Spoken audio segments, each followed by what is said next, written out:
Hello, and before we start today's video, a little point about perspective. This is the NAS we're going to be reviewing today, the TVS-h874. Don't worry, we're going to be in the studio in just a moment, but I just wanted to make a little point about perspective. I've reviewed a lot of NASs in the past. Right now, on the bottom left of the screen, you can make out our Ubuntu VM running down there. At the top right of the screen, you can see us running a Windows VM here. On the bottom right of the screen, we've got Plex Media Server lined up with the biggest file I own, a 400 megabit 4K UHD HEVC 10-bit file, 1.4 gigabytes for 30 seconds of footage. We're also lining that exact same file up in MB, exactly the same file, and we're running the system with a container of Jellyfin running in the background and two cameras in QVR Elite. What I'm saying is right now we're running all of these services. So let's go ahead and play that 4K file there. Let's play that 4K file there. And again, all of that running there in the background. Let's see what that's doing to the CPU. Load that up on there. We're not even using a quarter of the CPU power of this NAS right now. I think right now the only thing that's struggling is my GPU, and that gives you some idea about the power of the NAS that we're going to be looking at in today's video. So without further ado, let's crack on with today's review.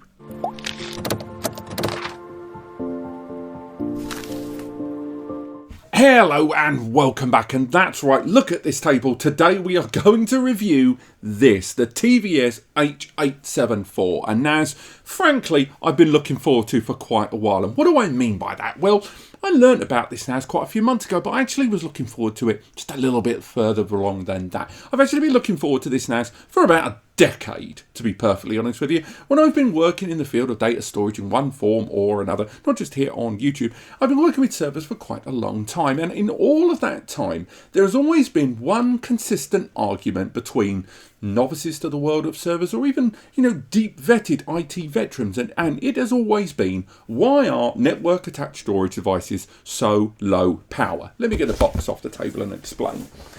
Because in all of the years I've been doing this, and I've been sort of recommending to people different storage servers, or talking to you guys at home about different network attached storage devices, there's always been this thing where I've talked about, oh, this NAS is brilliant, it's got a Pentium inside, and someone has turned around and gone, what do you mean a Pentium? Get out. Because let's face it, the majority of modern network attached storage devices, their hardware architecture is not exactly breathtaking. These things are designed to be on days, weeks, months, and years. They've also got to withstand consistent heat and access, and just ultimately are in it for the long haul. Efficiency being the key word. You've got to have the right components where you can get loads of jobs done, but at the same time, they've got to be components that when they're on for days, weeks, months, and years are not going to degrade. They can actually withstand that. And all the time these devices are on, eating up the electricity. And I don't know if you guys have looked at your Lucky bill recently, it is not cheap. So a lot of the NASs I've talked about on the channel for the last few years have always been devices with kind of leaning on the arm of efficiency. And for all of these years, despite all of this, despite how many times I've told people it's all right, it's a Pentium, it's all right, it's a Celeron, there's always been this nagging little voice at the back of my mind going, oh, come on, there must be something beefy, something powerful that most people can get to grips with. And this is it.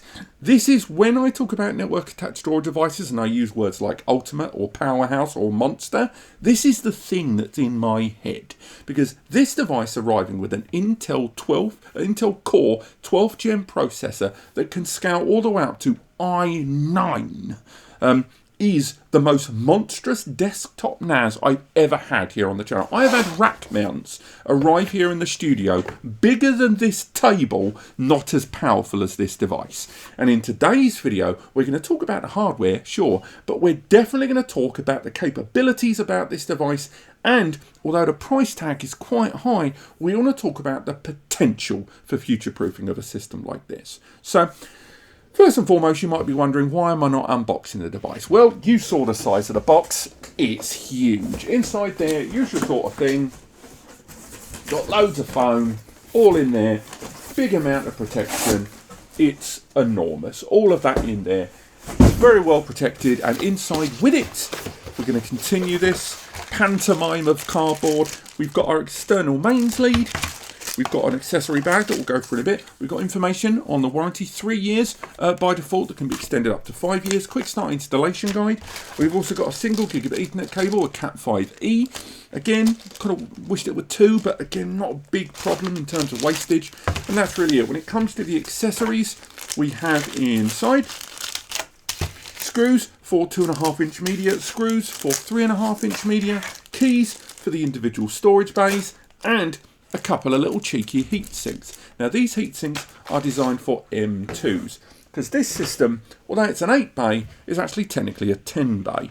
It has those 8 bays of storage inside there, and it has a couple of M2 NVMe bays inside there. Now, before we get into that internal hardware architecture, because I don't want to get too hung up on it too much yet, let's talk about the design, because this system is the follow-up, and it is not light, to the TVS-h874 or TVS-h874N or 872X. A series that arrived from QNAP that started in 2018. And when it arrived in 2018, that series was already stupidly future-proof. Even in my videos then, I was talking about just how sodding future-proof that device was. Fast forward to now, and what you get for this 8-bay system utilising that previously seen chassis, depending on the configuration you go for, you either get an Intel Core 12th Gen i5, i7 or i9. Now these scale from a 6-core processor there all the way up to insane core values and thread counts. The memory starting at 16 gig, scaling up to 64 gig, and no doubt supporting 128 gig given that CPU.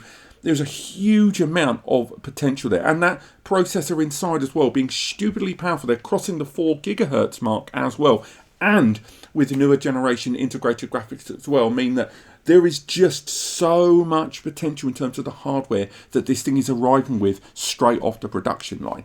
But there's one extra detail that a lot of people that are going to review this device, and if you are one of those people watching this, that are going to skip, and I pray that you do not, and that is, this is PCIe Gen 4. Now that small detail sets this apart from about 98% of the other 8 bays out there. And that's because when you get a CPU, it has certain lanes and chips, PCIe lanes and everything. It's basically how much hardware you can cram into a box like this. In the case of this Gen 4 system means each one of the PCI lanes is 2000 megs, okay? So those M2 slots inside, they don't just support traditional M2 NVMe's like you would expect. They arrive with support of PCIe Gen 4x4 NVMe's. NVMe's like the WD Black SN850, the Seagate Fire CUDA 530. These are SSDs that are capable of 6 to 7 and a little bit higher 1000 megabytes per second. Hard drives give you about 250, and this has 2 NVMe slots inside. Each one can crank out 6 to 7,000 meg, and I've done the tests. It's not capped. Those 4x4 slots inside, each of them, using the internal benchmark, gave me well in excess of 6,000 megs. I think it was 6.5 with the Seagate Fire CUDA that you'll see later on during the software portion of this video. Not just that, but the PCIe upgrade on this allows you to install a PCIe Gen 4 times 16 card, which is phenomenal. That is over 32,000 megabytes per second of bandwidth. Now, QNAP have even got QM2 cards for this device that allow you to add 4 more of those M2 NVMe slots inside. Remember, each one cranking out 6 to a little over 7,000 megs with RAID support. There is even a card in the QM2 series with 2 M2 ports, again, Gen 4x4, and 2 10GB E connections on board. That CPU architecture and how it bestows so much bandwidth internally on this device single-handedly makes it worth the price of admission. That CPU, even the memory we can chuck out the window, but that CPU enables Gen 4 architecture to give you a system that has tens of thousands of megabytes per second of internal bandwidth and the potential to output it as well, because potential is the key word there. Because this system's default ports are actually a bit meh, except if you go for the i9, but we'll crack on to that in just a moment. Let's carry on to going a little bit back to that design. Now, it's quite conventional design, the 8-bay. 8-bay's there on the front. We've got the LCD panel. I'm always a fan of that. And again, you can navigate that, find out individual IPs, find out the nature of alerts, information about the status of the system. I do like that. Again, you can do that remotely with the apps, but it's nice to be able to have that there. The 8 bays of storage there on the front are all plastic trays. Again, plastic click and load trays. We've got screw holes there in the base of each tray, but again, 3.5-inch drives can just click straight in there. Again, they're heat resistant to anything this is ever going to output, so they're not like going to melt or crack or anything. And each tray is lockable there on the front. Again, when I am doing my software side of the testing in a moment, it is going to be utilizing this system fully populated with 14 TB Seagate Skyhawk drives. Now, it's worth mentioning drives because although I might touch on this a little bit more later on, it's worth highlighting that this system lacks a lot of the support and compatibility issues that we're starting to see arriving on the NAS market as more and more brands get a lot more proprietary. They start releasing their solutions and saying you can only use our hardware, only use our software. And in the case of this system, those limitations aren't there. You can use up to the very latest 22 at the time of recording, 22 TB drives from WD Red and Seagate Ironwolf. Indeed, as newer generation drives coming out, I've asked QNAP, they've got no intention to change the compatibility listings on their systems there. The same thing goes with PCIe upgrade cards. They've got their own range of cards, but they also support Mellanox, Intel, all the other brands that are out there with a wide range of support of hardware upgrades on this device. Another thing with hardware is to do with that little USB port. You guys who followed this channel for a while, you know my feelings on hardware, front-mounted USB copy buttons. I love them. I think this having a USB 3.2 Gen 2 port there for 1000 megs and the fact that I can have a localized USB backup is great. But the other thing about USB on this device is because USB and PCIe, I should say as well, allow this system to be upgraded and expanded upon in a number of key ways. This device supports multiple expansion devices spanning 2, 4, 8 and 12 and 16 bay expansion devices that are hardware RAID and JBOD, with some connecting via standard USB 3, some of them with the 10 gigabits per second USB, and some of them with external SAS port cards that go inside the system. Expandability on this is huge, but do bear in mind, because this is ZFS or ext4, if you go ZFS, it does limit some of your expandability options. There are some differences in QTS and QuTS that I'll touch on that you need to be aware of, but most users that go for this are going to be wanting to go for ZFS on that main storage there. The reason being, ZFS has certain benefits that are just not available elsewhere. Inline data deduplication and inline data compression. What are they? Well, data deduplication is when multiple copies of the same data is being backed up to the system, and it knows, so it only keeps one copy of that data, normally associated with OSs or team folders or multi-site backups, where it's the same data being backed up from multiple machines. It keeps one copy and keeps track of all the other systems that need that copy, saving a lot of space, and it does that on the fly, inline. Inline compression is when data is being uploaded to the system, and before it gets to the write, it compresses it before it writes, thereby saving a lot of space.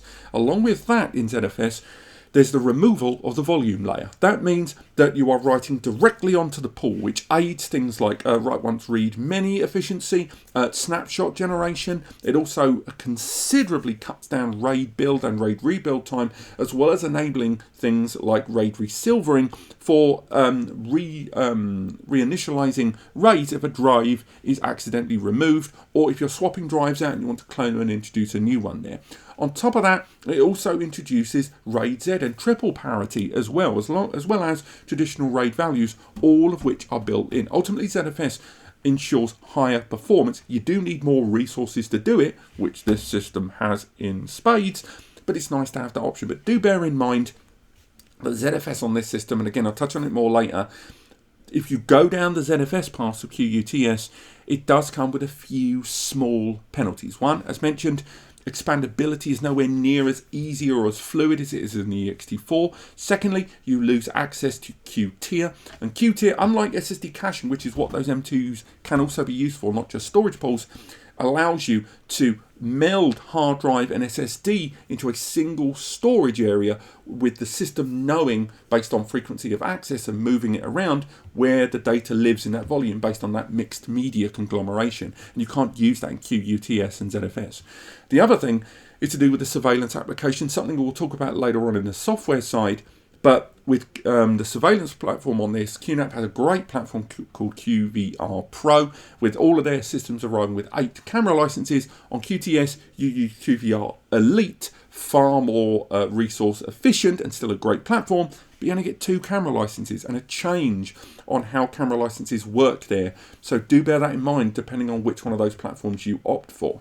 Now, ventilation is going to be a big thing on this device, because that CPU and the 8 bays of storage and those M2 NVMe's inside, they're gonna get hot. So we've got ventilation on one side, we've got ventilation on the other side, we've got ventilation on the base, and we have a lot of ventilation on the rear.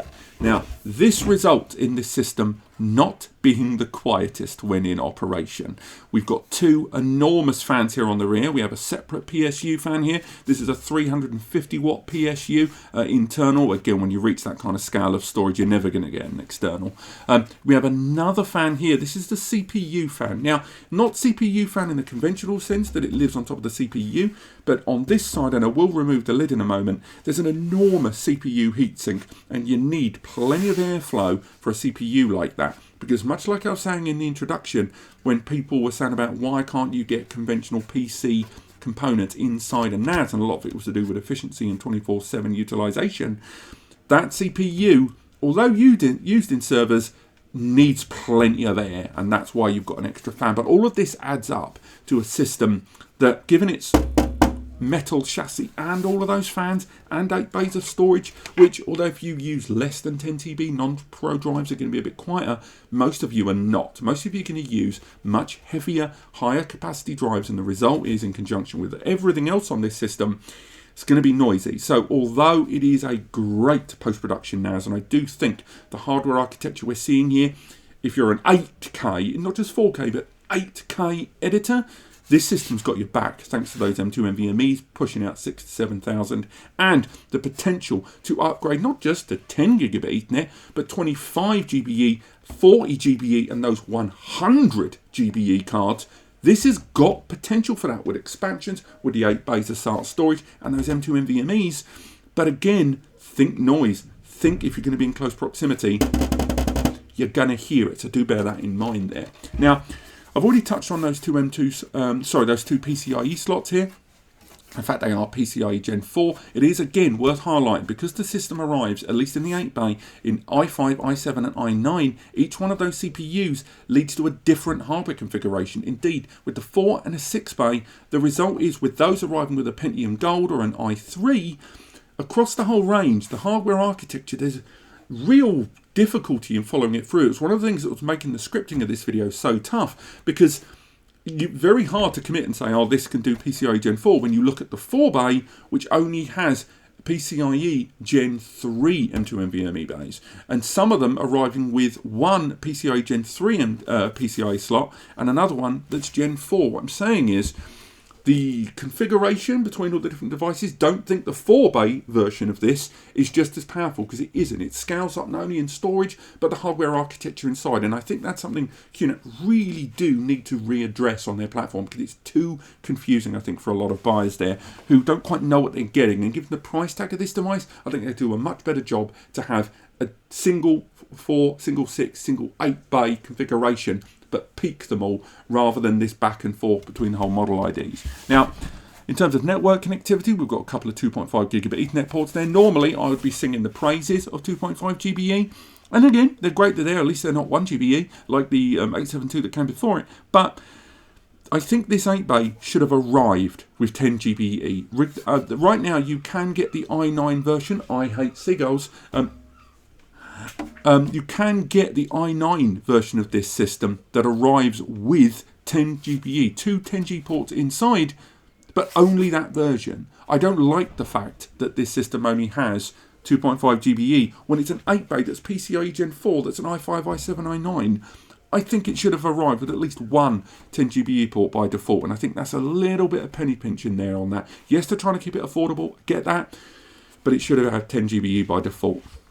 At the bottom, we've got a couple more USB ports. Again, as mentioned, USB 3.2 Gen 2 on there. There's a Type-C and a Type-A. And again, you can use external storage. You can use a multitude of network adapters that cover 2.5 and 5 GBE network ports on there. There's a whole myriad of different devices, even including Wi-Fi 6 upgrades on this device that you can apply. So the scalability on this is unparalleled. But that said, it's HDMI 1.4b. So 60 frames per second, 1080p, 4K, at 30 frames per second. Now, I know the HDMI application for QNAP HD Station hasn't had as many updates as many of the other apps. That parallel GUI that you can log in with, something I'll hopefully show you in the software section in a bit. But with this hardware architecture, if you were getting this as a multimedia NAS, and I know a lot of you are, stay tuned for that Plex video soon.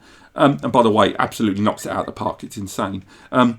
But loads of you that were hoping to take advantage of local storage to output insane raw footage using an HDMI application within HD Station, be it an official one or one on QNAP Club, you're going to be really disappointed to know this. HDMI 1.4b, that's a weird cap. Yes, you can put in an HDMI card to upgrade that, but I don't really want to do that. I think that's one of the few letdowns of hardware on this, when you've got such insane internal hardware on this and the scalability is unparalleled. I'm just really surprised by that HDMI put there and the lack of 10 GBE by default. But let's take a look at that quote unquote crazy internal hardware. Let's get ourselves a screwdriver and make our way in. Because those of you that watched my review many years ago of the TVS-h874 XT will know one of the things that really stood out for me on this device was, despite the fact that it's got a beefy CPU, 8 bays of storage, but it still manages to be surprisingly compact by comparison. Look at those 4 bays next to it. The original version of this actually had a lot of ventilation. And although I've already opened this up and installed some drive media for the software side of this review coming very shortly, I will say they've done a great job. 1 minute, metal external. They've done a great job of maintaining that ventilation there. So if we have a look inside, that top panel there, around about 30 to 35% of the entire chassis is just empty air. Now that's good in terms of ventilation indeed. If we rotate it, is that huge cavity for airflow behind the main storage drives there. Some lovely air to pass through there. Also, the PSU at the top, I'm sad to say, does not have an additional power connector for a GPU card. So if you do install a GPU card inside this, bear in mind there isn't a separate power like you got in the likes of the 8.2 series and stuff like that. Now, if we turn it around this way, and we try not to claw myself in the chest, we can see that giant silver heatsink there. That is where our Intel Core processor is. But if you also look, there are our two M2s. Now, I'm going to bring it closer. I've installed two PCIe Gen 4x4 SSDs, a WD Black SN850 and a Seagate FireCuda 530 there, both of which have got heat sinks. Now, M2 NVMe's get hot.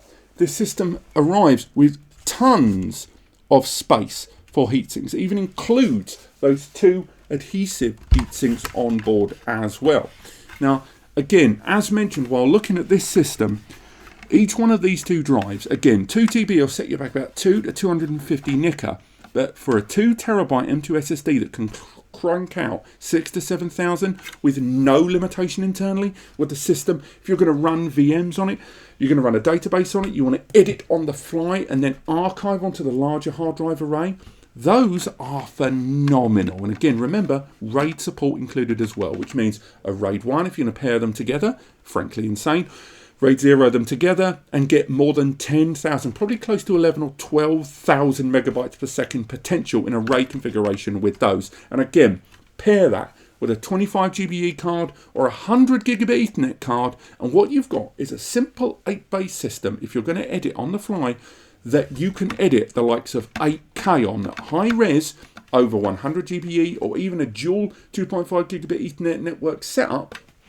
with the system creating a lovely synchronized backup and time managed backup onto the larger hard drive storage array. So you've got your editing disk, you've got your main storage area, and all of it within that one system, along with a multitude of different applications and services that allow you to back this system up to cloud, to another NAS, to a USB, and more. I cannot stress enough how much this is the NAS in terms of hardware I've waited for a long time. And although it's not perfect, it is still a great hardware array, and particularly with inside having those PCIe Gen 4 x 16 and Gen 3 x 4 slots inside, or 4 x 4, depending on the system configuration you choose, is just icing on the cake. But it's not all about hardware, is it? We got to talk about software. We got to talk about QuTS 5.1 on this system. Let's get into that software, have a look at the features and services, and just see just what this kind of hardware brings to the table and what software is combined with it. Okay, so here we are on the desktop of my laptop, and we are looking at the main screen here for QuTS 5.1. I've already touched on this early in the video, but I will mention it again just in case you missed it, that I'm going to be kind of fast forwarding my way through all of the features and services and what I like, maybe don't like on QuTS here, but I will be doing a full dedicated QuTS 5.1 review very, very soon using this device. So again, that's going to be a much more featured version, at least an hour long. I'm going to try to keep this into like a 20-minute block here of the video because there's just so much to go through. I've already logged into the device. I've utilized QFinder here Pro on a Windows system, and a few things straight off the bat. I know we have a lot of icons here on screen. The reason I've done that with all of the icons there on screen is simply to go through as many as I can in this short section, but all of them can be removed and you can have a clean desktop if you choose. So for example, I can go ahead and get rid of Help Center if I want. You can remove them all and it's dynamic. The same thing goes for the sides of the screen and the icons. I'm utilizing this in 100%. So as you can see there, if I flick between 90 and 100, it will change. So again, you can scale these accordingly if you choose. And that's kind of all of those icons laid out there on screen. We're not going to go through every single app, but we're going to go through quite a lot of them. So straight away, the first thing that might hit you, particularly those of you that have taken advantage of zettabyte file system ZFS in the past on things like TrueNAS, this is a great deal more graphical. This really puts the G in GUI. All of the applications you install can have an icon there. You can also access them in a main panel here at the top left of the screen. Alternatively, you can tap the top right to get some real-time information about your resources and stuff like that. There's a notification panel here at the top, as well as a notice board as well. Give you a little bit more information about the system, things that are going right or wrong. And again, some of this I'll be going through later on in the video. On top of that, you've got your own user panel here where you can adjust some of the login settings, whether you want to add an icon, information with regard to notification, phone numbers, emails, that sort of thing, all of which can be added on, as well as dynamicism within the GUI. We can change the wallpaper, icon size, stuff like that. They have made some adjustments since QTS or QuTS 5 that I complained about in my early review, and all of this I'm quite happy with there. Navigation is much easier than most other ZFS platforms here. I will say again, as I've mentioned in the video, that it's not quite as user-friendly as, say, Synology's DSM platform, but it makes up for it by being tremendously tremendously customizable by Control. So for example here, a lot of these applications support third-party services a great deal more, but also you can upload a lot more stuff to do with like CSVs. So for example, the control panel here you see on screen, you may hear the fans on my laptop kick in there. We are utilizing OBS here while we're recording, so that may impact a little bit of the sound there in the background. But the panel is a great deal more text-based, at least as far as the control panel goes.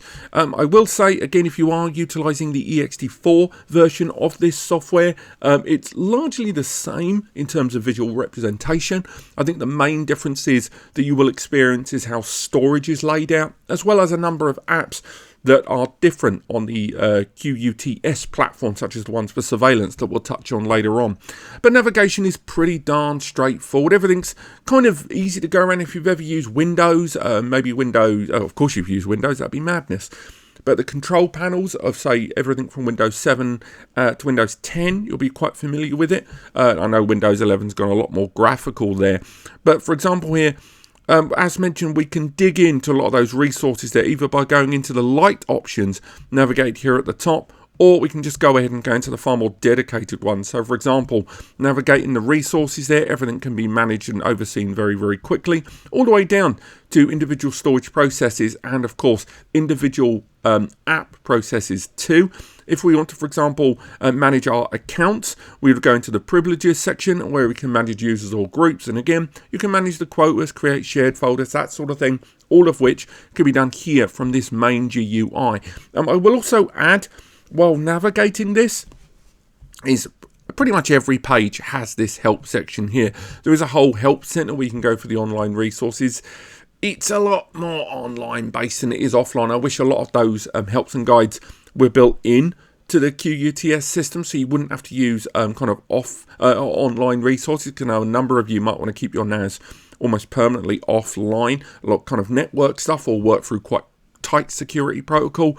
I wish a lot of that was built inside. With regards to security, we already kind of touched on that, because that is obviously quite a big subject for a number of you out there, particularly those of you considering a system like this for your own in-house data, and you've got certain commitments to maintain.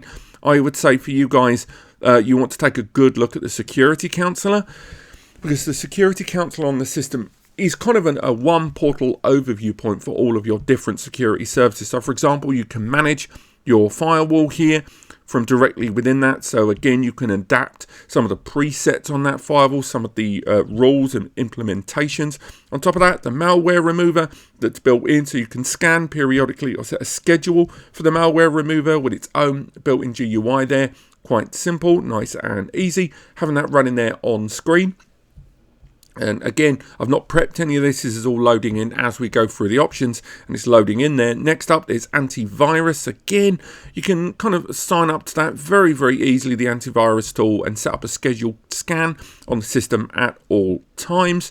And again, on top of that, you've then got the security setup tool, which then allows you to scan your whole system to look for vulnerabilities, look for weaknesses, things that need to change. So for example, some apps aren't the latest version. Some of them, I've installed an app without a valid certificate. That was MB. Or auto configuration where ports have been opened on certain devices that I've done myself has maybe not been done to the best of the ability there. I've done that just for this video, just to keep things nice and squeaky for you. But again, these security privileges, the policies can be changed either to individual based on custom, or you can heighten them with a number of preset ones there.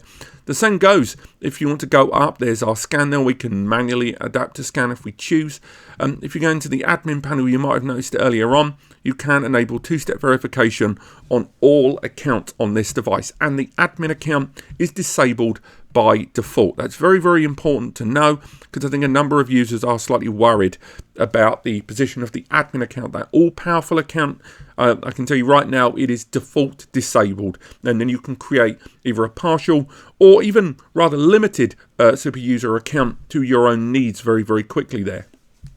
So that's kind of the main navigation of that. We've gone through security there. Let's go into storage. When it comes to storage, which is going to be a real element of performance to a number of you out there when it comes to looking at a ZFS system. You want to know how storage is maintained, what level of things you can do. And a lot of this is going to be quite specific to this system.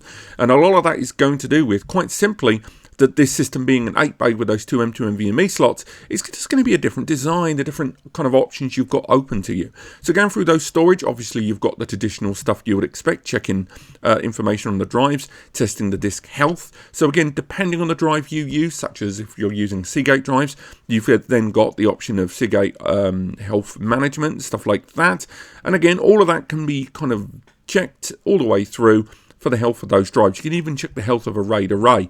On top of that, you can check for bad blocks, stuff like that, or whatever you want, or you can just view it by RAID group. As you can see, I've got those 6 14 TB drives in a RAID group there, and again, that is a triple parity RAID Another thing, of course, inherently advantageous to ZFS there with the removal of the volume layer, that gives us a very high performance RAID array with 3 disks of redundancy if we choose. Again, you can have any number of RAID configurations if you choose, just nice to have those ones. Now with the M2 slots, as mentioned, as this is a PCIe Gen 4x4 system, that opens the door to tremendous bandwidth. Now by that what I mean is if we go into the Performance Manager, you're able to see that in advance of this video, I performed some benchmarks, and as you can see, I'm going to have to zoom in a little bit here, those M2 slots there, the 2 at the top, one from Seagate, one from WD, these are 1 TB PCIe Gen 4x4 drives, and we were able to hit 6.18 gigabytes, that's 6,180 gigabits per second, or megabytes I should say, per second there, which again is just phenomenal. Look at that performance there compared with those traditional hard drives. The idea you're going to get, well over 6,000 megs on each one of those. Once that's translated into external throughput, you're talking 25 GBE cards. You're talking 100 gigabit upgrade cards for this system being supported there. So real nice stuff to take advantage of. Obviously, you can utilize those drives for caching if you choose. What a waste of Gen 4x4 drives. And unfortunately, it is worth highlighting that QuTS, the ZFS version, still does not have support of Q tier, unlike the the ext4 version, which does. So again, mostly good news, and if we go into the actual storage array, we're able to see that on the fly we can adjust a number of the inline compression and inline deduplication as we see fit. And again, with inline compression, compressing files as write operations happen to the system, saving space, and deduplication, allowing multiple instances of the same data not taking up more space than they need to, it's always quite handy. So, for example, if we look in the multimedia folder here, this has got not a tremendous amount of stuff in there, but if we go into the details, we're able to dig right in. Firstly, we can enable or disable all of that compression or deduplication. If we have SSD caching enabled on the system, we can choose whether this can take advantage. How we want a number of these things for the write operation and the improved performance depending on the I/O blocks. We've got real-time information about the compression and the utilization of that data. And finally, we can really change a lot of the specs or the quotas based on that individual bits of storage as we see fit, as well as editing permissions from both that user side when we're looking at the user accounts and the storage side. Now, we can even get real-time information on the actual compression and the advanced areas of storage and where we made our savings very, very easily. We can find out more information about the data size that was saved there very, very quickly. And all of that on all storage pools as we see fit. And as you can see at the bottom there, I have created a storage pool utilizing those 2 NVMe's that I've created a RAID 0 on those 2 NVMe's, which has resulted in not only tremendous performance from that RAID arrangement, but we've still got access to all of those statistics as we see fit, whether it is the main OS drive or if we're utilizing another storage pool. Another thing I'll highlight when it comes to utilizing individual storage pools, when you're installing any application on QTS5 or QUTS5, if we look at an app that I've not installed yet, we'll just go for any one of the official apps there. If we go for Browser Station, once you click Install, you'll be asked which storage volume you want to use. It even lists the drives that that RAID storage pool utilizing. So if you want to install priority applications on M2 NVMe storage pools to take advantage of that additional bandwidth, you just got to click there and boom, you'll go ahead and now you're going to install that app on the faster storage array. Really, really useful stuff there. Now, going back to the storage, we can talk about some of the other ways you might access your storage. So, for example, you might want to go ahead and start using the iSCSIs to take advantage of block-based data. And again, I've already created an iSCSI LUN. It is tremendously quick and easy to create that. And again, these iSCSIs can be adapted quite easily on the fly, depending on the provisioning you've selected. Very, very easy stuff there. Much, much more user-friendly than most other ZFS file systems, which I think is a real big takeaway that I think people have to focus on here when we talk about this stuff. And again, if you are using fiber channel cards, That's when iSCSI really stands up, when you want to take advantage of the high performance and localized appearance with iSCSI initiators on your localized client machines. Now, on top of that, we can take advantage of something called hybrid mount. This is something we've seen other brands show off, but not to the same way. So, for example, if we look at hybrid mount allows us to bolt on areas of external storage, be it with other servers that have got available storage or other cloud storage arrays, and bolt it on so it has the appearance of localized storage. So down here, if we scroll to the bottom, we can see that I've added a Google Drive here, and the area of Google Drive storage that I've chose to attach on is now completely logically visible to the QNAP system on its own. At the moment, because I'm downloading applications and doing some uploads, anything remote has been slightly delayed, so we're not going to criticize the system for that. But it's the idea that you've got that ability to turn remote storage, be it on a cloud server or a local network server, bolted on with the appearance of local. And you get a couple of licenses included. And adding them is really, really straightforward, whether you want to add a cloud service, and again, there are multiple ones supported there, or you want to go ahead and add a external mounted storage from another area, another device on the local area network. It will even scan the local area network for supported devices depending on the protocol you're choosing to use. On top of using hybrid mount, you can also go ahead and use virtual JBOD. Now, virtual JBOD is going to be quite hard to show off in this context, but this is if you are utilizing storage space on your side that you want to bolt and made accessible either to a cloud platform to create a kind of bare metal synchronized platform with your cloud storage and create a hybrid platform, or with another NAS. Basically, you can use either direction, and there's a dedicated tool for each.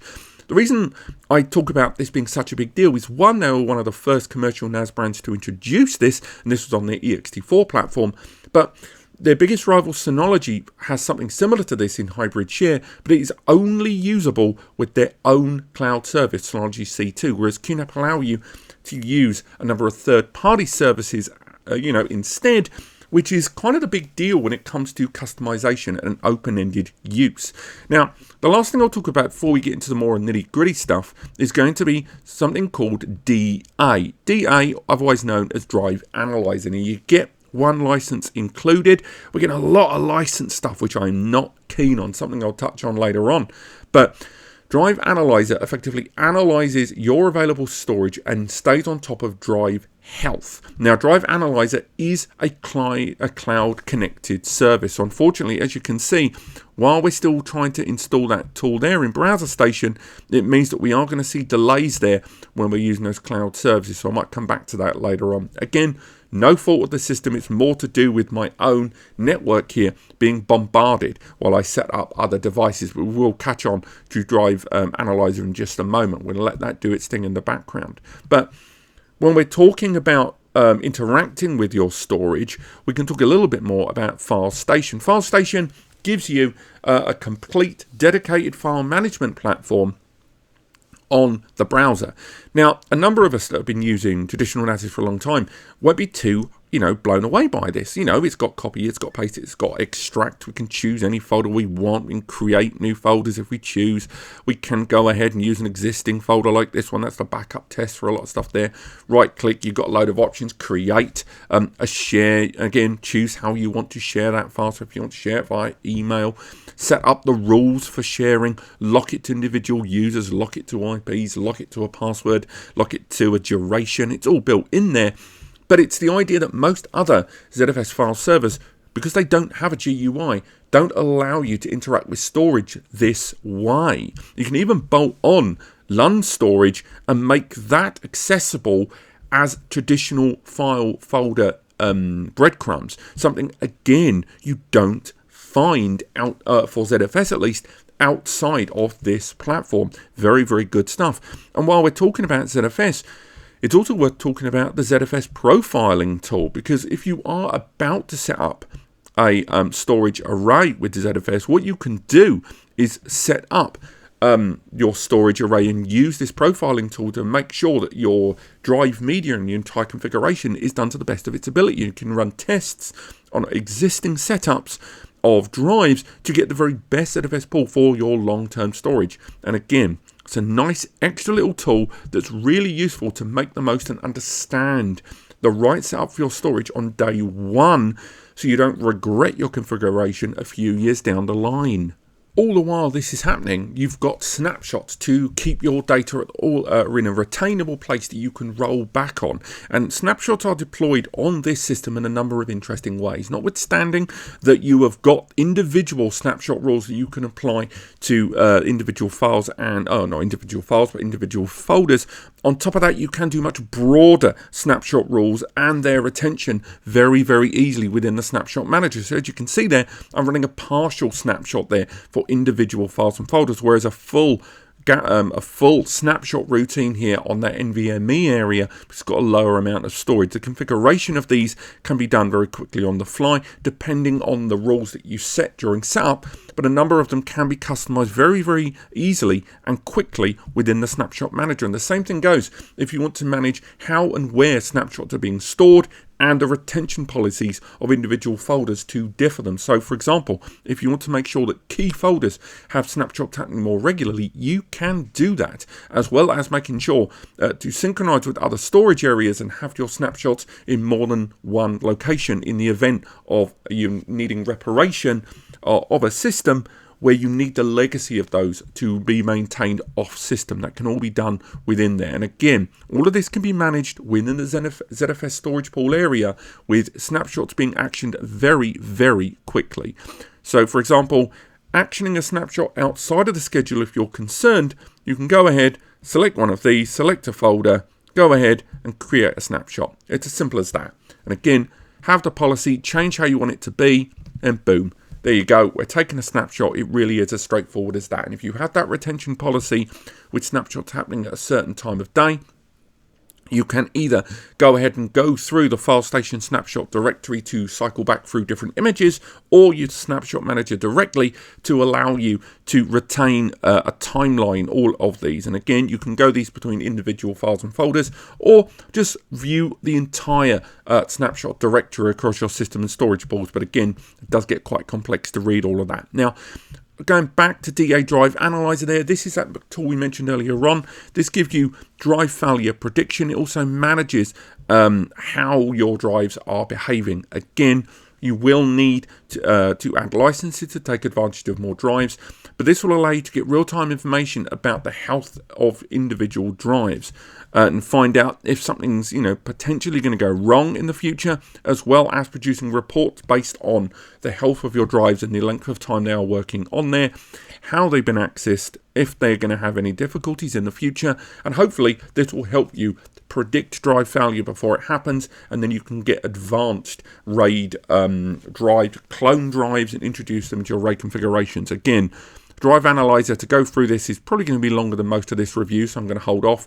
But just bear in mind, as good a tool as it is, it's going to be that license issue there. Bear in mind with the QNAP that licensing, there's just so many licenses on this system that they even have a whole area dedicated to managing licenses there. So again, I understand these devices need development later on in their life, but look at the number of licenses you will need across the system. I get it. A lot of these services, particularly on the more cost-effective NASs, they're going to need a lot more long-term investment to keep them up and running. Sorry, we've still got that internet level access there. We're not going to criticize this for that. But at the same time, if I'm buying an enterprise system for thousands of pounds, I'd like to think I maybe get a few more licenses than other ones out there who are going for the more real tech cost-effective 200-300 NIC NASs that are out there. But overall, really happy with the storage potential of this device. And from here, we can talk about some of those other features and services that while you're navigating this system. Now, managing the network is all done via its own single port user interface, and that is of course the network and virtual switch area. That's right, with this system not only can you manage your individual connected network devices and the individual interfaces with, I might add, a lovely graphical and topographical map of the available connections, be they virtual within VMs or physical ones that you got connected onto the device with a 1 or 10 GB, 1 GB, 2.5 GB, 10 GB, 25, 100, whatever. All of them can be managed here, and they can all be kind of adapted graphically with you dragging and dropping things correctly. And again, if you're using containers or VMs, you're able to see where they all live. And if, for example, your VM isn't interacting with a larger network, this will allow you to oversee and see where the problem is, rather than trying to troubleshoot time and time again using command line, which is a real pain in the bum. And again, even the virtual switch can be adapted very, very easily via its own standalone interface. So as you can see, I've got an Ubuntu VM there running from it, but I've also got a virtual machine there, and within that container, I've got Jellyfin. All three of these are taking advantage of the virtual network rather than the physical, but it's a virtual network connected to the physical network that allows all of this to be possible. And as you can see from that topographical map, I can see how they're running into each other and where they go and which physical adapter they're running through. So if I had a new physical adapter and I want to dedicate that new 2.5 or 10 GBE connection to only be used for the virtual machines for the sake of lower latency, I can do that here. And again, I can adapt all of it very, very quickly. It's a great tool that never gets the respect it deserves as far as I'm concerned. Then the App Center. We've already talked about how applications can be installed very, very quickly on any storage area that you choose to use, whether you want to use much faster M2 NVMe or SATA. But it's the sheer range of tools that I think we really need to talk about. So straight away, we can talk about first-party tools. QNAP have around 50 or 60 first-party tools, and these range from multimedia to business to synchronization to backup to virtual machines and containers. All of those built in there. And again, some of them are fantastic, and I'll be going through some of the highlights of those. Then you have got third-party applications. Third-party applications, we roll them into the mix, are certified third-party partner apps such as Nakivo and other third-party tools as well that have been rolled in order for the QNAP to better take advantage and migrate data to and from these third-party systems that you may have in your home or business environment. Again, multimedia, business, backup, sync, even TeamViewer. If you want to use the TeamViewer remote access server rather than QNAP's own access via the MyQNAP cloud for remote access to the system where you might want to synchronize your data.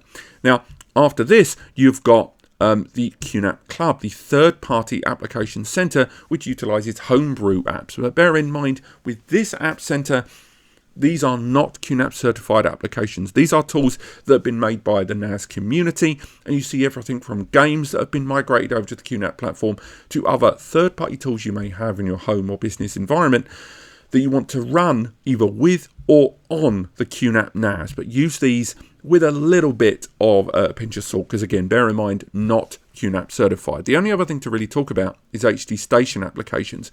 These are applications that have had to disable it, and I'll explain why later on, that utilize the HDMI output of this NAS to have that parallel running GUI where you can run a number of these apps. But again, head into the QNAP Club. Within that QNAP Club, if you go into the HD Station area, there are loads of HD Station apps, be they games, be they business, be they multimedia, several kinds of the app Kodi. You've got Emby, you've got Twonky, you've got Plex on HDMI, lots of 4K stuff there. And again, all of that accessible within that single GUI there. A fantastic layout. But let's go through some of the standout areas of this system in terms of backup, synchronization, multimedia, surveillance, and virtual machines, and which tools really stand out. So when it comes to backup and synchronization, the main tools you're going to be looking at are as follows. Firstly, this Hybrid Backup Sync 3.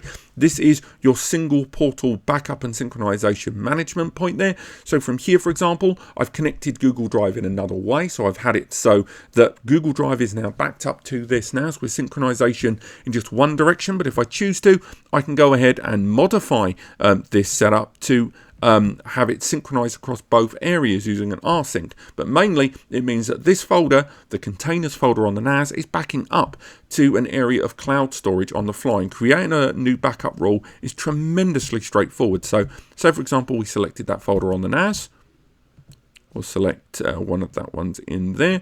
We go ahead, we choose whether we want to do it to another folder on this NAS, or another remote NAS via the internet or the local area network, or use a number of different cloud services to back up that NAS to and from. And again, once we've selected one, we can then choose directions they go in, and it can be you can set up scheduled rules, rules with regards to the retention policies, the file size, the date, if you want to use differential backups or full backups every time for restoration policies.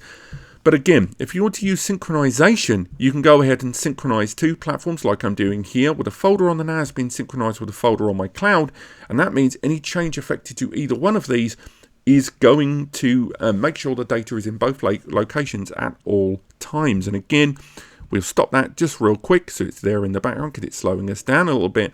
What we can do, again, create either a one-way sync job where changes only on one side affect the other, a two-way sync so the folders are always the same, or an active sync job that's a constant. And again, we can choose if we wish to select either syncing directly from cloud services onto the NAS or vice versa. All of that built in.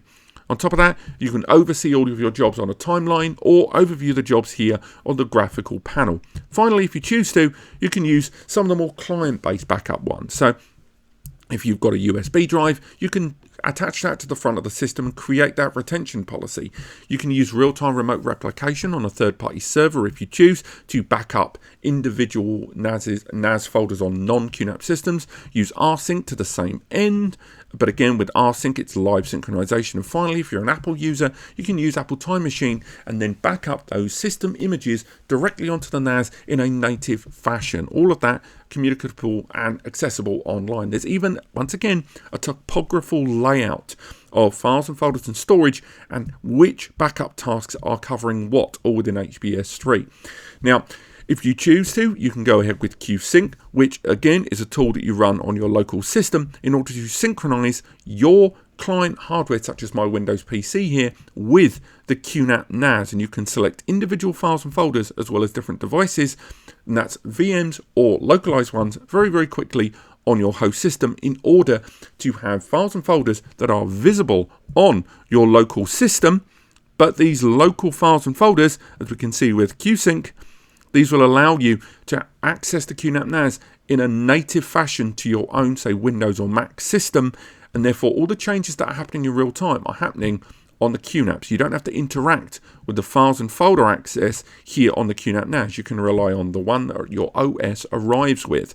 On top of, just get rid of that. On top of that, you can take advantage of things like MARS, the Mars tool here, and Mars allows you to synchronize third-party servers such as a WordPress website server or hosted server with the NAS in a native fashion. The ext4 version has also added Google Photos. On top of that, you can take advantage of BoxSafe. In BoxSafe, you can synchronize your Office 365 or your Google Workspace and synchronize all of those email tools, office tools in a native fashion to be synchronized for a bare metal synchronized server with your cloud services. So if you do lose access to your cloud services, you've still got access to them on the NAS in a native fashion here with BoxSafe. On top of BoxSafe, you have got QObjects. You can tell I'm starting to run out of air here. QObjects, if we find it there, because I'm blind, is when you want to add some of your large blob storage there. So if you want to attach some of your business level blob storage, you use QObjects, and from here add them just like you would anything else. And again, these storage buckets can be added, and all of these will then create a localized bare metal on-premises synchronized server with your off-site cloud managed backup. And again, after that, if you want to carry on down this road, because let's face it, there's a lot to get on with, we can talk a little bit about Hyperdata Protector. So if you are utilizing VMware Hyper-V cloud accessed virtual machine environments or virtual servers, virtual databases, you can bolt those on to have those synchronized and backed up to the NAS in a native fashion. And again, that does require a lot of external access there.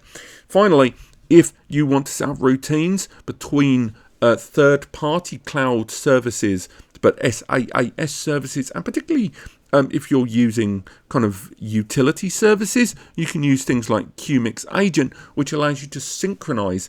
And this is a lot more comparable to if this then that IFTTT, to allow you to connect different service providers to the NAS, and therefore all of those services there that may be creating data on social platforms or just generally creating content will then be synchronized with the NAS very, very easily. So again, a lot of backup and synchronization within the NAS. I've barely scratched the surface of all the synchronization tools on this system, but we've got to move on to multimedia.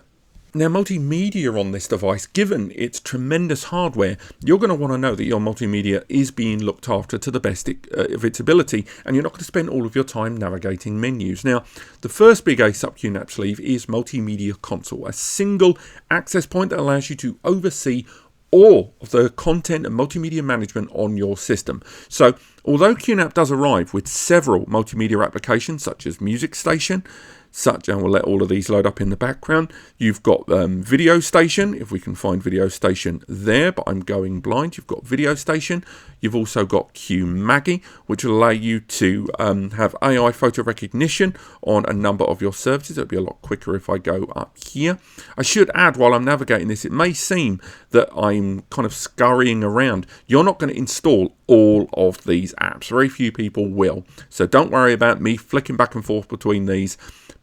You've got QMAGI, you've got the likes of Music Station and Video Station all built in there for your multimedia, as well as multimedia servers as well. Now, we'll go through those very, very briefly in just a moment, but the reason I bring them up now is Multimedia Console allows you with the content management, rather than in each of those individual tools selecting where your photos or music or video are on your NAS, as well as setting up DLNA or UPnP servers.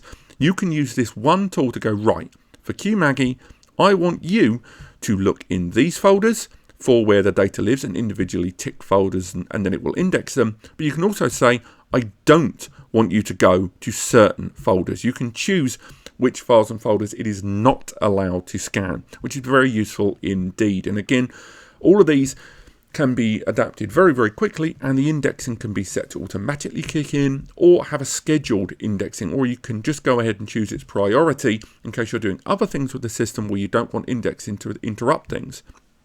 Same goes for thumbnail generation of photos, as well as scheduled transcoding with different applications.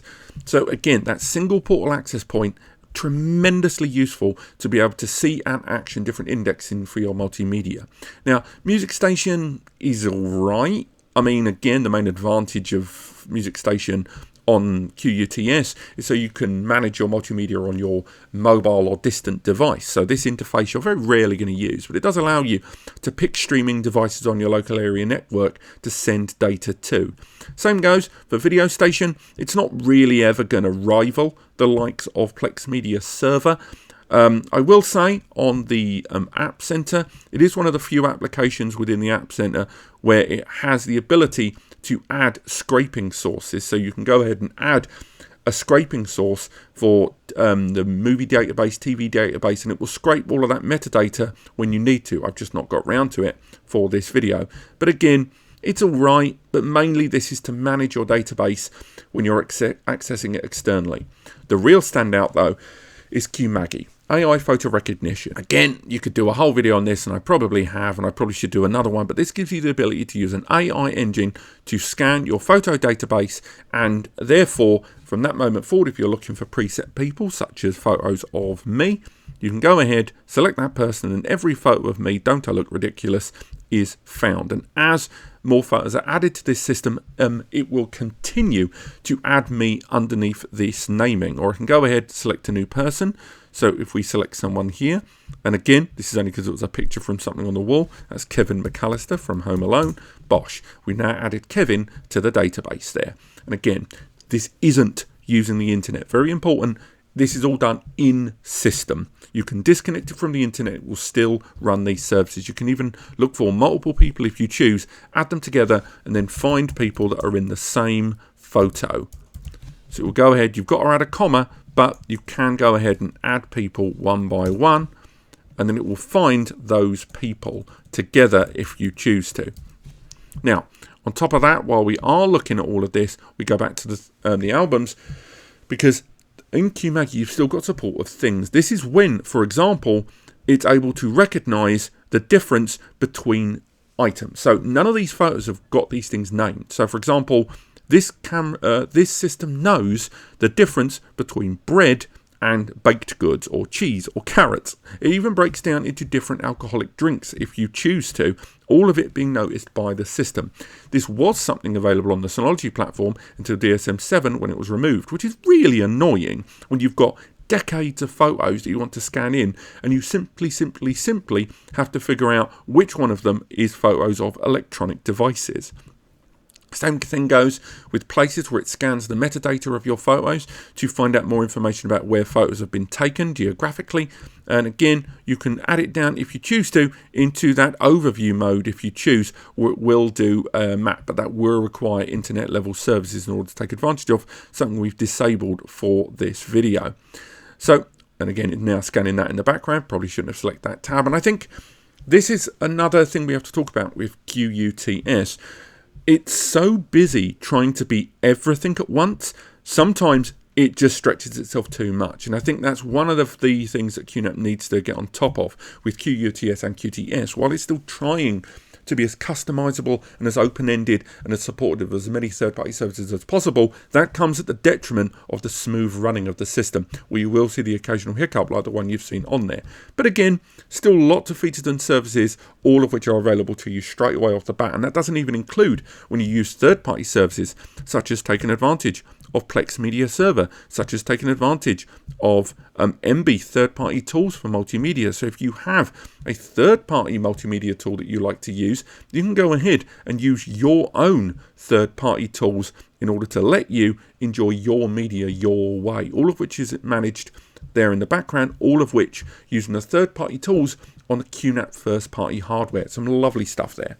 Then you've got surveillance. If you're going to be utilizing this device as a surveillance tool, I'm pleased to say that you do still have access to the surveillance tools you like. There's QVR Elite, and there's also the USB cam tool that allows you to add USB cameras to your NAS to act as additional cameras. If you want a localized camera, it's very easy to add that. Is it QUSB?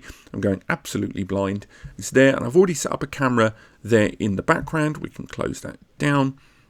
Hide it there, and again we can go to the live view, and as you can see from this camera we can go to the live view and it'll allow you to see that camera there being accessed right now. And again, you can add multiple if you choose to of those USB cameras. Same goes if you want to access QVR Elite in order to add cameras to your surveillance setup. Although I will add, I'm not overly keen on the fact that QVR Elite, although it runs better, only has 2 camera licenses there, which is really annoying. Now again, you can't really access the QVR client, the QVR cameras very effectively. There isn't a live feed where you can control everything here on the dashboard there. For that, you have to install a local tool such as QVR Pro on your system, which will allow you then to access cameras locally. So again, if we go in, find QNAP on my system, QVR Pro client, and this will allow you to access your QVR cameras here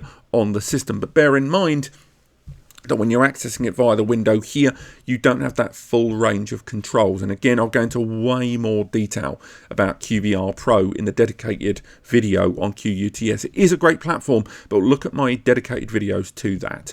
On top of that, you've also got access to AI services as well. So alongside all of those services for surveillance, unlike Synology's locking of AI services to their enterprise DVA platform, you can go ahead and add AI supported services of people counting, facial recognition, thing recognition, and more, all inside your system using those add-on services QUTiger, which again isn't going to be for everyone. And again, there's facial recognition and you get a certain number of licenses early doors. But again, we've got our categories already pre-created. It's nice to have those AI services, and this system does have the hardware to do it, as well as the ability to add those M2 AI things from Google there. But it's still, again, surveillance on this system, although very, very good in my opinion, it's still not quite up there with Synology's one. But I'll go into way more detail on the dedicated QuTS review. Then you've got virtual machine utilization and deploying virtual computer environments on the system. And again, this is something where the QuTS really flexes its muscles.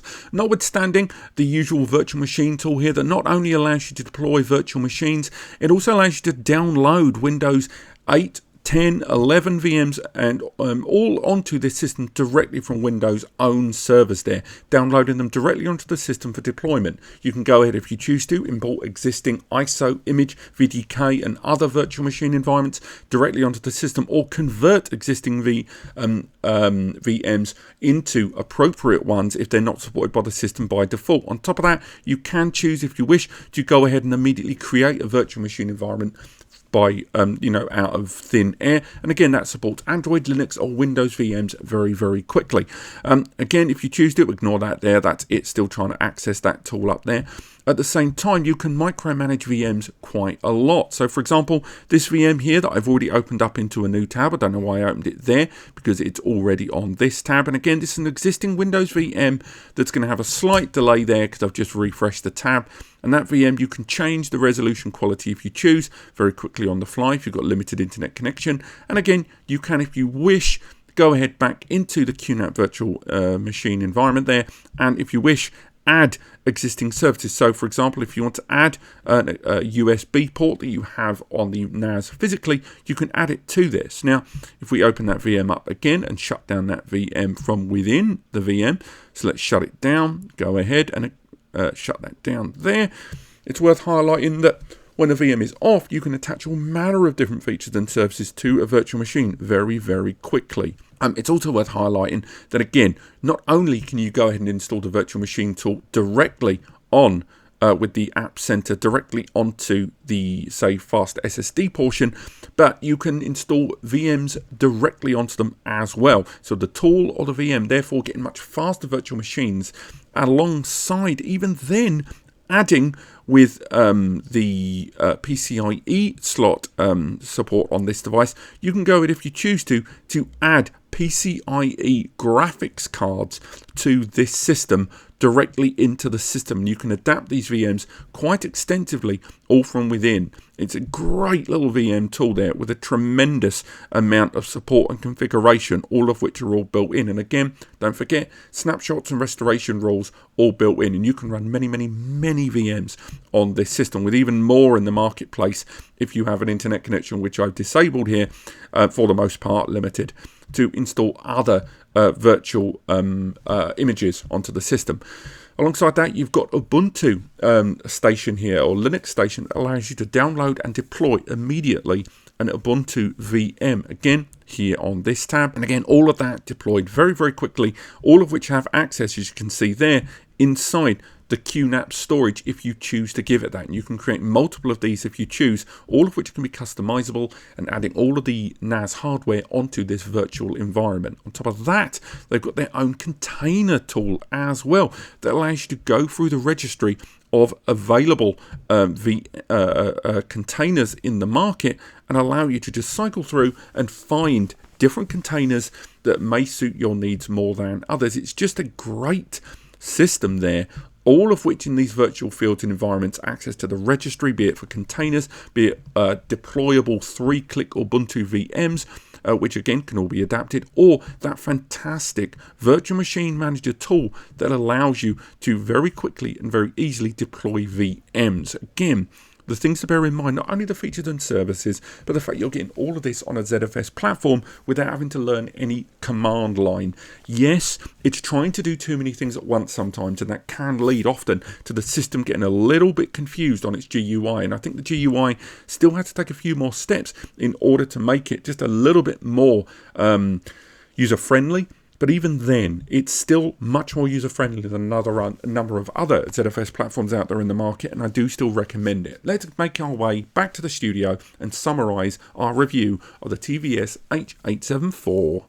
So what do we think of the QNAP TVS-h874? Well, let's start with what I like. First and foremost, that CPU. Let's face it, It's been long overdue that we've seen an Intel i9 arriving in the world of consumer NAS, and right now, although this is clearly more geared towards a business class user, having an i7, an i9 or even that i5 12th gen processor, it's just phenomenal, not only because it's an incredibly OP CPU, but also because in this changing times of servers where we're seeing more and more brands make the jump towards Xeon, I'm really glad that we're still seeing Intel Core processors in the market, and the amount of resources that opens to the door. I mean, this system includes, thanks to that Intel Core, with regards to the embedded graphics, they're on board, but also the features and services that a CPU like that brings to the table cannot be overstated. And just because of its price tag that it arrives with, matching that of some other NASs out there for the same price, that CPU on its own is one of the best things about this device. But that's not all. Thanks to that CPU, a PCIe Gen 4 NAS, which means your M2s, those 6, 7, getting closer to 8,000 megs M2 NVMe's, and 2 slots inside there that we clearly saw we could benchmark at well over 6,000 megs. Yum yum. And that PCIe 4x16 slot on there is insane when you look at those QMT combo cards that can support up to 4 of those SSDs, or even dual port 10G and PCIe Gen 4 inside there, notwithstanding support of graphics cards. It's just an insane amount of bandwidth and potential to fulfill that bandwidth that we can't overlook. The fact that it's got ZFS on board, I know is going to get brownie points from a lot of you, but I think it's also worth touching on that it's got optional ZFS or ext4, and the fact that it arrives with ZFS while simultaneously being a little bit more user-friendly and definitely more feature-rich with its GUI apps and services than the likes of TrueNAS Core, while still being TrueNAS, is worthy of note as well. Also, in the world of NAS at the moment, we're seeing such change in the way we can use them in terms of support and compatibility, both on on the hardware and software side. It's great to see that this system, even in 2022, when it's so easy for so many brands to get heavier and heavier on the proprietary side of things, that QNAP still maintain a wide arrangement of third-party drives, third-party SSDs, I should say, hard drives and SSDs, third-party card compatibility, third-party PCIe upgrades, USB adapters for both network and otherwise. The third-party compatibility on this is first class, along with those first-party QM2 cards and such. And obviously, moving over to the software, I'm sure a number of you wouldn't have thought I'd said much about software with regards to it being QNAP and them having somewhat of a shaky January 2022. It has to be said that in terms of software, even now there are things in QuTS such as that QMaggie being a lot more feature-rich than others, ZFS-based pools and volume-level encryption, worm-based support, and just general services built into the system that can't be found elsewhere in this form. And things like their first-party apps like Hybrid Mount supporting a lot of third-party apps, when alternatives out there from the third party are still not supporting a lot of those third-party providers. Overall, the VM tools, the support of AI services on their NVR platform, even if QVR Elite isn't the best out there, and that multimedia console, the software on this system doesn't get enough credit, although it's trying to do too many things, I would argue, and it would help QNAP if they were being a little bit more concise about the features and services they want their platform to do. No one can say to me it's not customizable. No one can say that it's not adaptable, and no one can say that with the right skill set that you don't have all the switches at your disposal to create the perfect storage system here. But that said, it's not perfect, nothing is. Things I'm not happy with. One, the rather confusing hardware architecture across the whole range of 4, 6 and multiple 8-bay devices. It is too messy, there's too many CPUs with memory changes, and each of those CPUs changing up the available lanes inside the system, meaning that you're never 100% certain that the system you've got has got all of the bells and whistles, like that i9 being 10 GBE. Why isn't the i5 or the i7 10 GBE? QVR Elite, I touched on this in the software earlier. I'm not happy with it. I think it's a great program. I think it's definitely good that it's more resource efficient than QVR Pro, but I don't like 2 camera licenses. I don't like the subscription method. I don't like the licenses. And although the platform is very, very good in of itself and the features and services, it is intuitive, I don't like that I can't access all of the features in the feed via the web browser. It's a nice app, but QVR Pro with its 8 camera licenses still gave me enough. Why should I be restricted to just Elite on this? I don't like that the HDMI output is only 1.4B. That seems really weird when everything else is so mad and OP. I don't like that there isn't 10GBE by default on even the lowest 8-bay, even the 4 and the 6-bay. With this kind of hardware and that kind of throughput and PCIe Gen 4 architecture inside, I don't like that 10GBE is so throttled in its default config to just the i9 version. Yes, you can buy an upgrade card, but I wish it was in it by default. And finally, it is not quiet. This system is going to make some noise, and that's a bit of a silly criticism given it's an 8-bay, given it's metal. Of course it's going to make noise in larger capacities, but still, for those of you that are noise aware, just know that this is going to make a bit of a when in operation. But apart from that, this is still probably one of my favourite NASes of the whole of 2022 and probably 2023. I can definitely see this appearing for the next few years in my best ofs, simply because the hardware architecture is unparalleled right now, and much like the XT that came before it that was incredibly future-proof, this continues that legacy on being a system that you could probably have 5 years from now, and a lot of releases in 5 years will still not outpace this 12th gen Intel Core monster. And don't overlook that PCIe Gen 4 architecture. It is incredibly unique in that regard. But this has been my review of the TVS-h874. There should be the written review linked in the description, but that may take an extra few days. Let me know if you are waiting for it. Maybe I can send you what I got, but otherwise wait a couple of days and it will be with you. Do you agree with me? Do you disagree with me? Is this something you've been looking for, or did you get sick of waiting and go for something else? Let me know in the comments. If you've enjoyed this, click like. If you want to learn more on this as we do a barrage of tests, click subscribe. If you want to learn more, there'll be links to other articles on this device and others, and we will be doing a full in-depth hour and a half review of QuTS 5.1 very, very soon, so do stay tuned for that. And of course, Plex Media server and the like, but do stay tuned for that. Otherwise, thank you so much for watching. I hope you've enjoyed this video. There are links to where to buy it in the description that if you use, result in a kickback or to us to help us carry on doing what we do. But apart from that, have yourself a lovely Christmas, and I'll see you next year.